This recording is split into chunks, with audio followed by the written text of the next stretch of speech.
Eurocloud est une association qui a 18 ans cette année. Donc on est majeur, si je puis dire.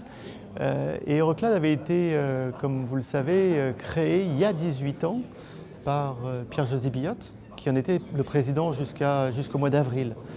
Donc changement de gouvernance, j'ai été élu président au mois d'avril de cette année, donc je suis quelque part le premier ou le deuxième, on va dire, président, avec la tâche, peut-être maintenant que nous sommes majeurs, d'évoluer vers un nouvel ère. Le cloud est quelque part un non-sujet aujourd'hui. Tout le monde utilise le cloud, que ce soit à titre personnel ou professionnel. Et je pense que la demande maintenant est autour des usages du cloud. Et c'est là où Eurocloud a été excellent dans l'éducation autour du cloud au sens infrastructure, SaaS.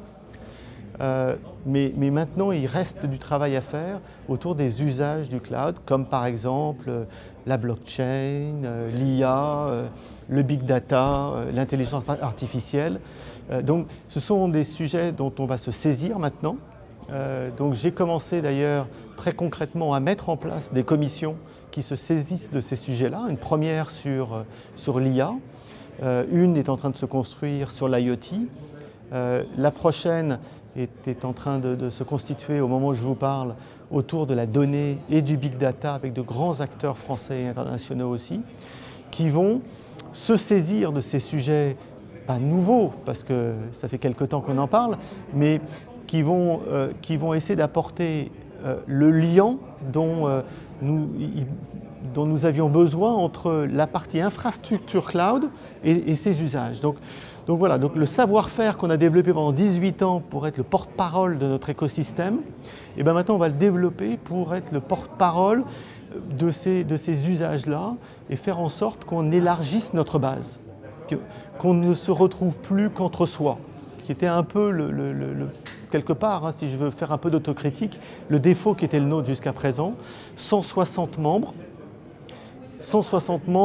presque du même domaine ou du même écosystème. Je pense qu'il faut qu'on s'ouvre aujourd'hui vers ces usages, je le disais, mais aussi vers les acteurs de ces nouveaux usages de l'autre côté.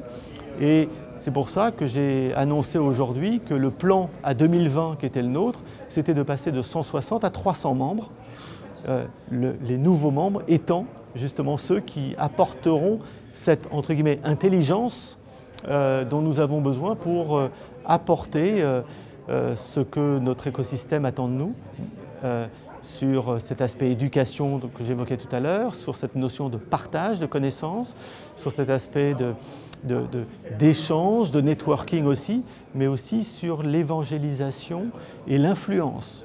On reste une association professionnelle, l'influence auprès du gouvernement, mais aussi vis-à-vis de l'Europe, reste fortement ancrée chez nous. On a une commission affaires publiques qui a d'ailleurs il n'y a pas très longtemps remis un livre blanc avec 10 propositions à Mounir Majoubi, qui s'est saisi de certains nombres d'entre elles pour faire l'annonce qu'il a faite d'ailleurs aujourd'hui pendant les rencontres du cloud. Donc on voit bien qu'Eurocloud reste un acteur d'influence et on va continuer dans cette voie-là, mais encore une fois sur des sujets nouveaux.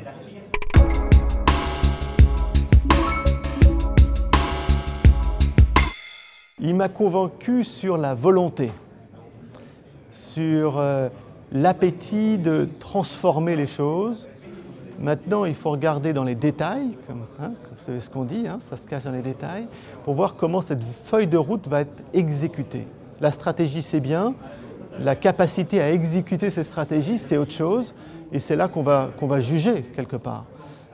Mais en tout cas, il est un connaisseur du sujet, il connaît parfaitement nos domaines, nos métiers, mais aussi les enjeux de transformation évidemment de l'État. Donc je pense que là, on a un interlocuteur qui a absolument tout pour réussir. Encore une fois, maintenant, on va voir comment, jusqu'aux collectivités, jusqu'aux administrations centrales, comment tout ça va se décliner concrètement sur des sujets comme par exemple la TVA, sur des sujets de formation aussi. Voilà, on sait qu'on a un déficit chronique de quelques 10 000 ingénieurs par an en France. Voilà, comment concrètement on va faire cette transformation. Donc on va attendre un tout petit peu, mais en tout cas la volonté est là et ça c'est bien.